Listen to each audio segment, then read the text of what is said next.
Well, the elimination of gas-powered cars. Today we're going to take a look. Stay tuned for the special Car Corner edition of Prudent Money.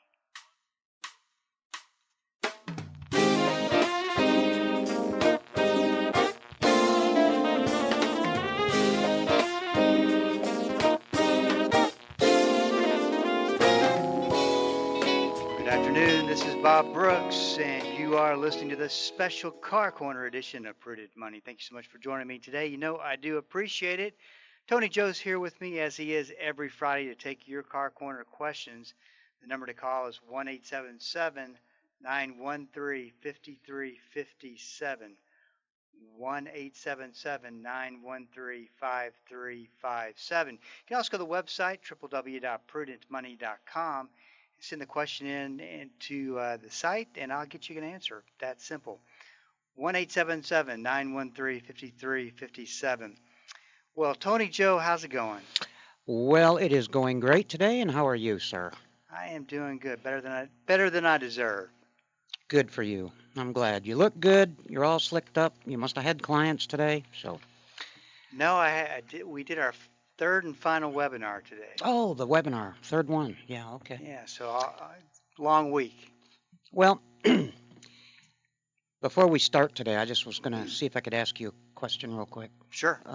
I know we don't usually do this, but on the way over here today, you know, I drive from my workplace to your workplace here, and I'm listening to the radio, and the stock market's dropping, and Jerome Powell's gentle statements about how interest is going to have to go up to control inflation, to keep it in check, I guess, Bob. I don't understand exactly, but I know when you're going to try to control inflation, you're going to have to keep the interest rates up there to keep it in check somewhat. And I would like to know, because I think it's funny, why didn't he just come out and say, this is going to hurt, fellas?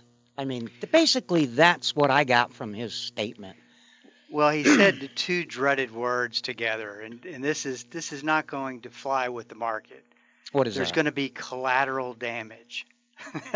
Well, what does that mean? That sounds a lot worse than it's going to hurt just a little bit. Sounds like war. What does that mean, collateral damage? It means in order to fight inflation, which there's a whole theory behind that raising interest rates will not fight inflation because there's such a big gap between the interest rates that are controlled by the Fed and the inflation rate.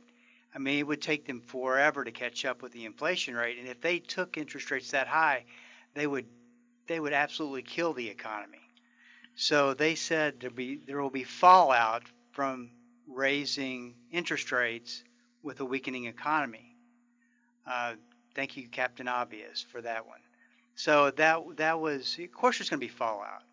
And give me an example of fallout. What is it? I mean, fallout, as in repossessions and things like that? Well, take for instance, as they raise interest rates, mortgage rates will go up. Okay. And if mortgage rates goes up, real estate activity will slow down, and then you can end up with problems in the real estate markets. That's just one off the top of my head. Well, that's one. I just needed an example. There'll be collateral damage in the credit card space. You've got variable interest rates. Those interest rates are going to go higher and higher and higher, and there's nothing that a consumer can do about it. So obviously that's going to happen. He could have taken a little bit of a lighter. I guess this is what probably concerns me more than anything.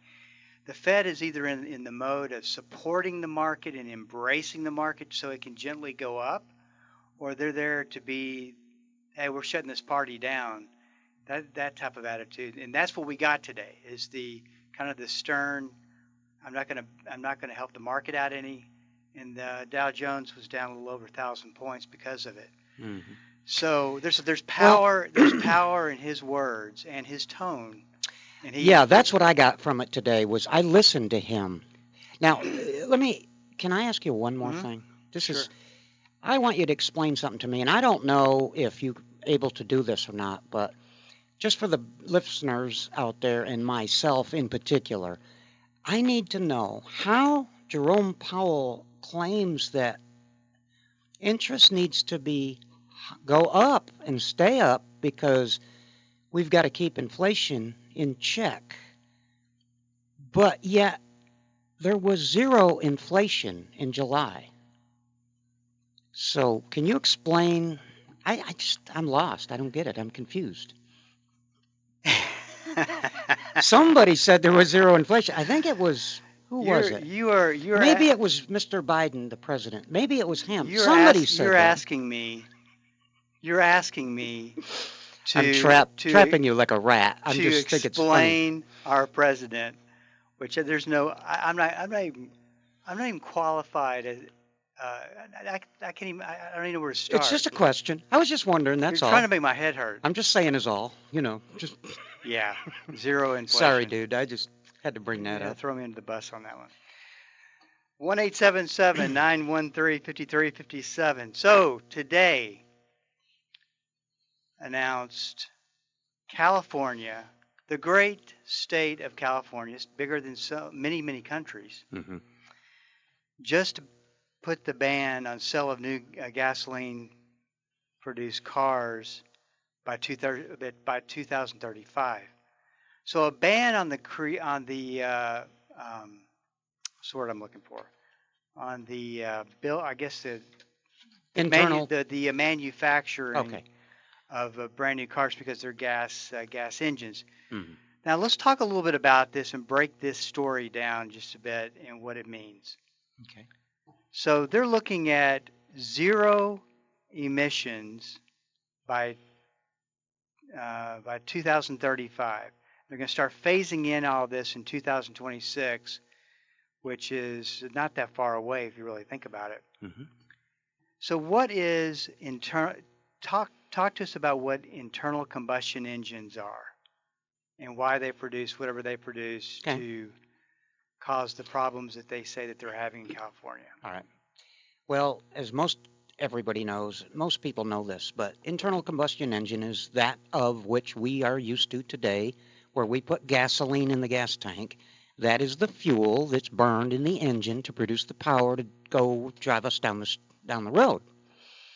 Now, it leaves behind a carbon footprint, and it leaves behind certain pollutions that are emitted from the tailpipe, polluting gases such as hydrocarbons, carbon dioxide, carbon monoxide, and oxides of nitrogen. Those are the main ones that I can think of right off the top of my head. Now, they're trying to eliminate that completely through the use of EVs. Well, you can eliminate the tailpipe emissions through the use of EVs, but there's a lot more to the story when you're leaving a carbon footprint behind. Well, wait, now break that down and talk about the carbon footprint. All right. The carbon footprint is the amount of pollution that the vehicle leaves, and the bigger amount of pollution it leaves, obviously, the bigger the carbon footprint. So the carbon footprint is just an expression. But, Bob, I will tell you that in emissions, an EV is not producing any kind, let me rephrase that.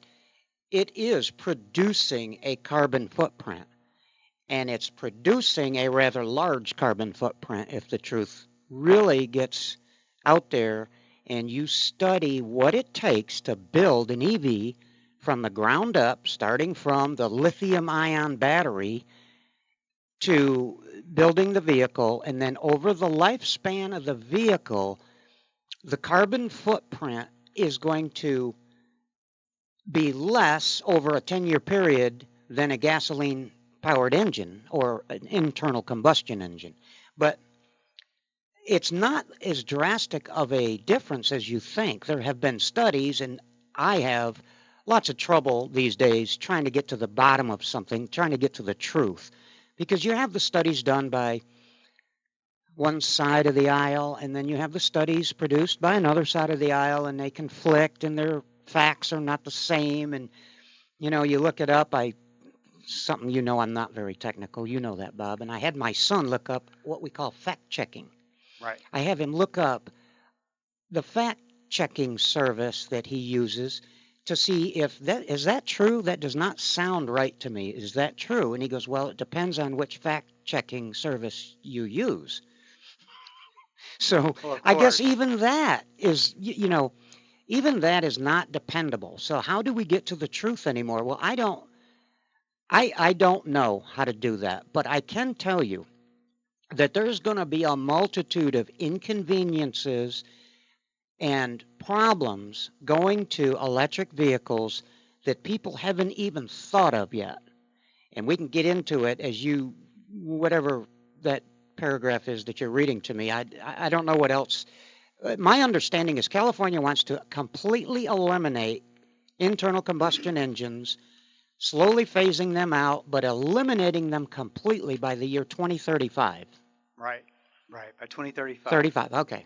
Well, starting in 2026, and then it phases in over that time period.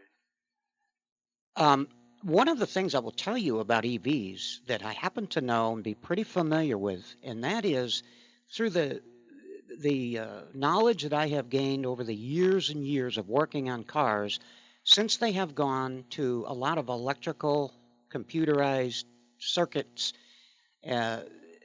you have to keep up and you learn a lot. And I will tell you, Bob, one of the reasons EVs are never going to work at this point in our lives is because of battery technology. Right. It's not there.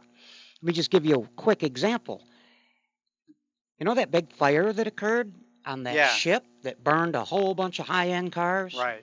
Okay. We have reached the point with battery technology where we're trying to pack enough energy. Hold that thought. This is Bob Brooks, 1-877-913-5357. We're up against the break. Stick around. Be right back.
Welcome back. This is Bob Brooks, and you are listening to the special Car Corner edition of Prudent Money.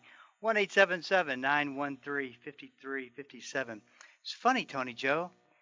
If you don't have the mic turned up, nobody hears anything. Isn't that funny? You usually forget to turn mine up, which I always took as an insult, but now you forgot to even turn yours up. Yeah, I know. Must be losing it. Okay, so you were saying before. All right, let me break. try to tell you what my problem with EVs is. People think I hate electric vehicles, but I don't. I don't have anything against electric vehicles, but I do have a problem with what they're trying to do at this point in time. And it's not going to work. It's never going to work. It's going to be an attempt, a futile attempt at trying to change our mode of transportation. It won't work, and it's just going to create a mess. And we're going to eventually go back to using fossil fuels. I know that's a bold statement, but I can tell you beyond a shadow of a doubt, Bob, that what they're attempting to do is impossible at this point. Now, I'm not saying it's never going to happen, but it's not going to happen by 2035 unless they do some really nifty battery technology innovations, because we have reached the point. Let me explain how that fire happened on that ship.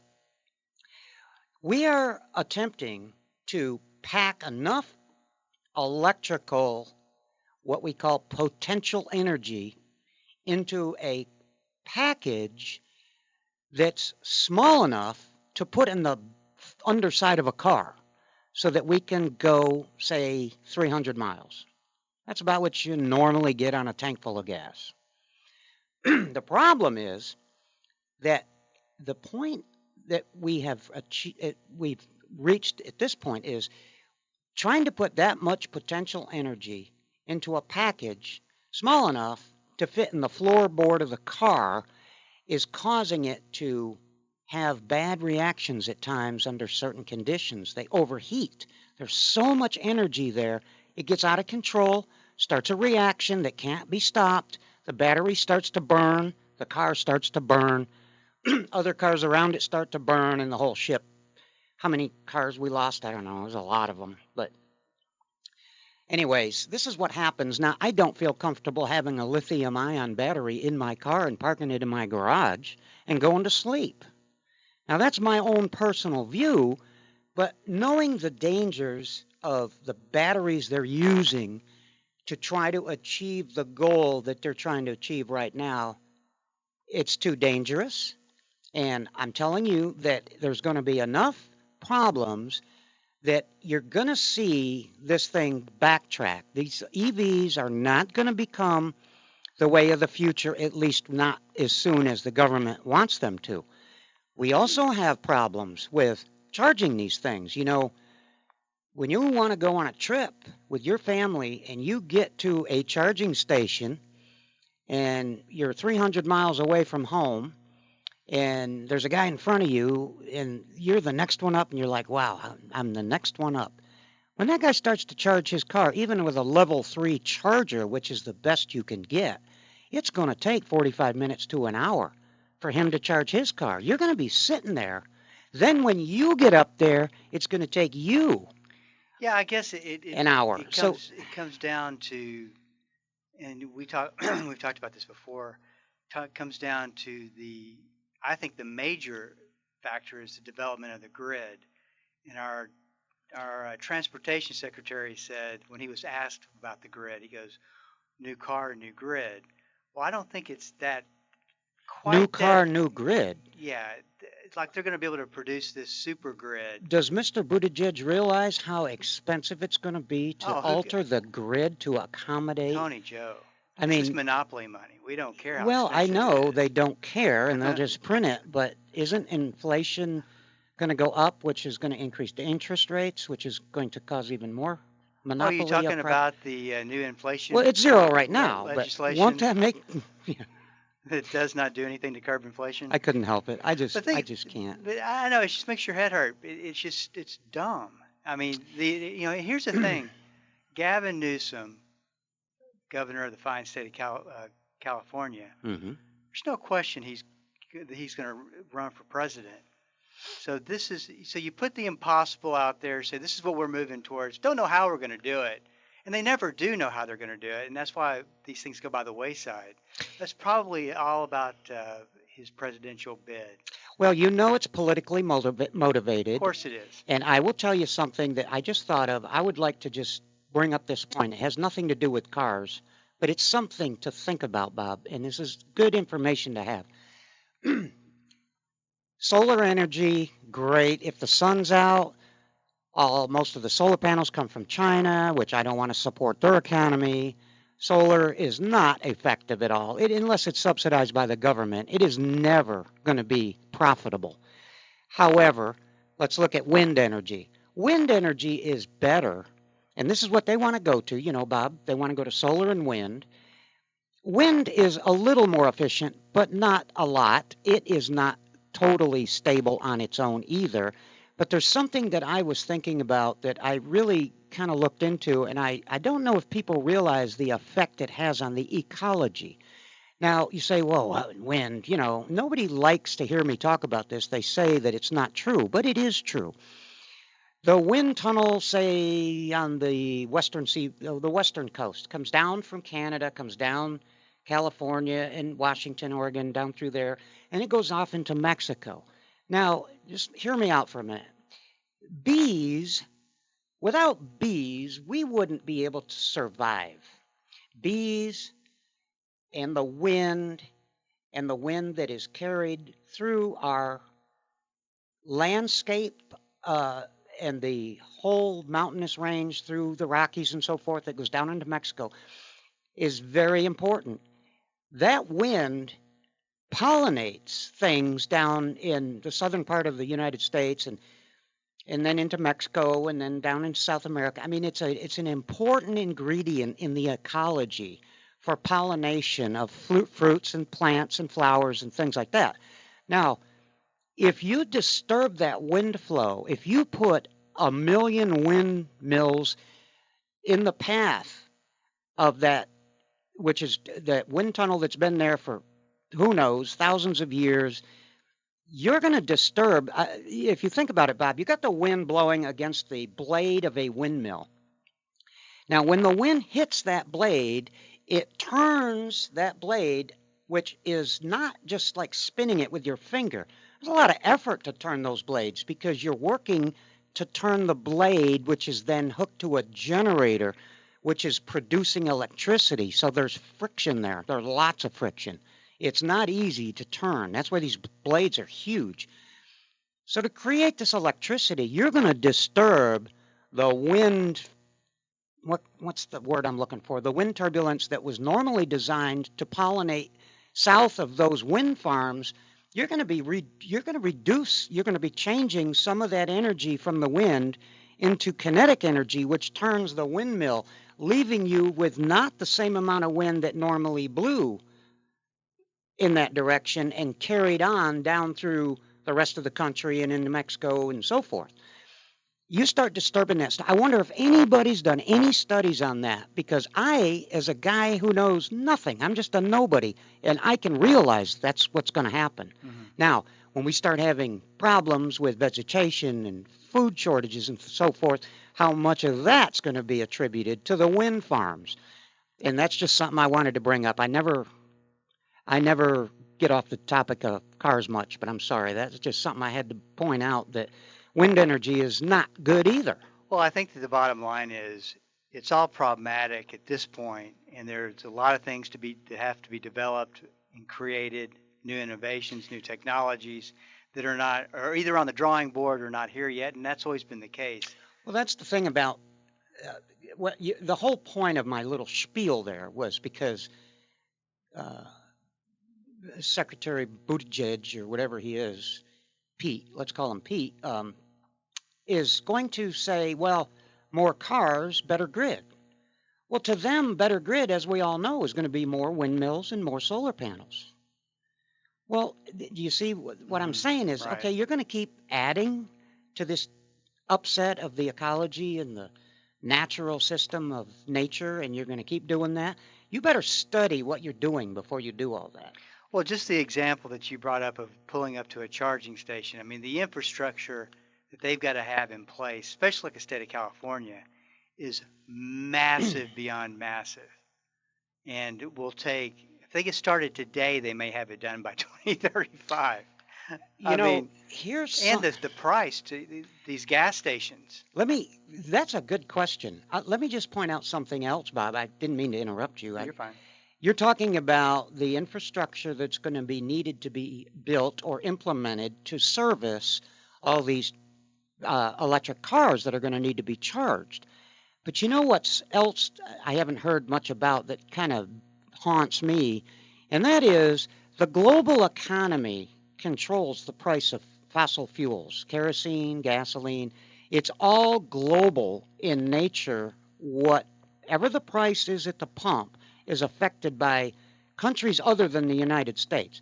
If you go totally electric with EVs and you have to pull up to a charging station and receive battery charging energy from domestic made energy sources like windmills and solar panels and everything, they're going to up the price of the kilowatt hour, Bob. Yep, that's true. They got Supply you. and demand.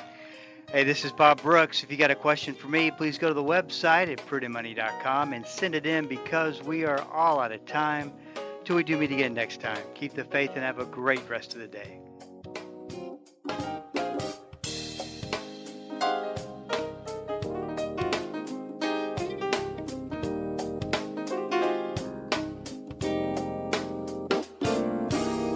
That's all the time we have for today. Questions or comments for Bob, or to find out more great information like what you've just heard, visit www.prudentmoney.com. Be sure to join Bob Brooks again for the next edition of Prudent Money.